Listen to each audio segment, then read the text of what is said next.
I think what inspires the artists and what motivates the artists really can't be explained. I think it's a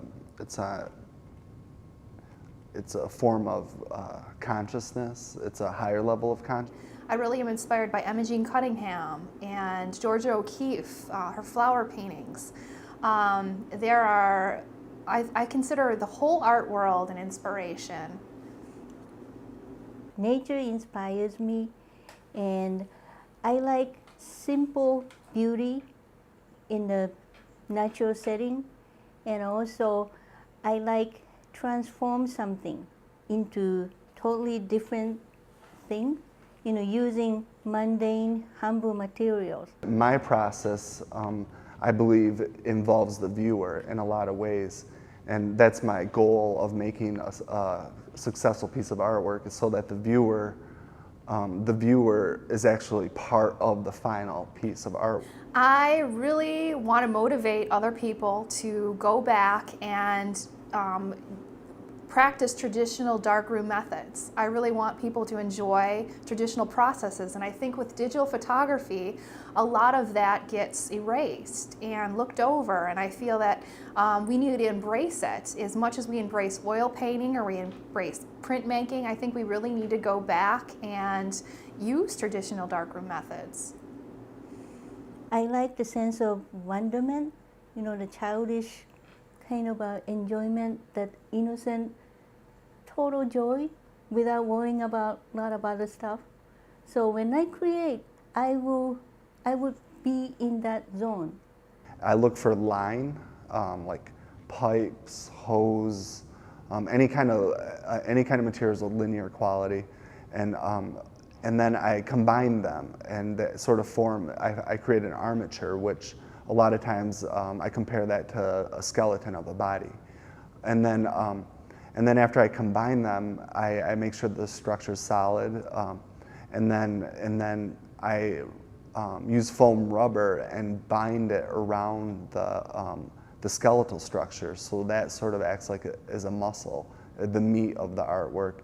And then the final stage, I'll dip cloth in latex paint and put it over the structure, which makes the structure durable, but also acts as a skin and abstracts some of the interior forms a little more. Okay, I have an ongoing project which I've been doing or working on for a couple of months. It's focused on entropy, which is decay, downfall, deterioration, chemical breakdowns, more or less, molecular breakdowns, and it's all about decomposition, society's decomposition. It's about floral decomposition.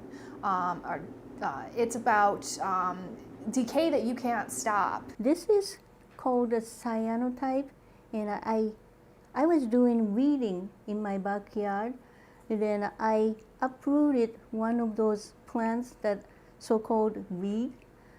But when I look at this, and this is actually looks more beautiful than actual plant. And also, I want to show the part used to be invisible. Those are the roots.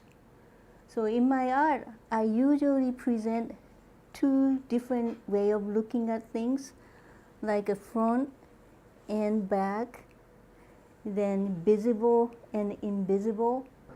And I started making art. I remember one of my favorite memories was I was at my grandmother's cottage, and it was storming, and we were by the lake, and I just felt like I had to draw the lightning hitting the lake. My teacher in high school, actually, she told me that I was actually on newspaper, and she told me to use a camera one day, and I never used a camera before. My oldest cat, she lived until age 21, but then I wanted to do something, so I happened to have a charcoal and paper.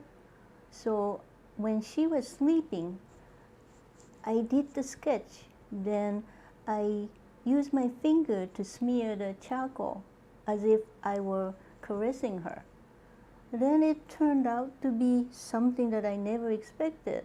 then it moved me, even though I did it, but I couldn't believe I did it.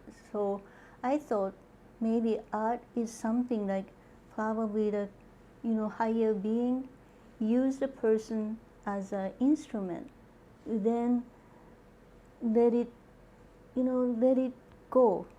Then it just comes naturally. That is something totally unexpected. Then that's my beginning as an artist. I like to always compare laying out an exhibition with basic composition of making a piece of artwork. And then with teaching too, it has some of the same qualities. With teaching, it's all about constructive criticism and good energy. A lot of the students, a lot of times students are weary about what they're going to show if other class mates or myself are going to like it, and it's not about that. There's always something positive, that the students can grow from. And as I said before, as an artist, you're never done. You never quit growing. So I make that a point to be, to the students, you're never finished. It's not like another curriculum in academia. It's artwork. You always have homework for the rest of your life. If you're an artist, you're constantly working. And so when a student brings in, a student could bring in a blank piece of paper and say, this is my piece. And I don't look at it like, oh, you're lazy, you didn't do anything. What I would say is, the white space is working really well. Now you need something else in the composition to make the proportion feel right,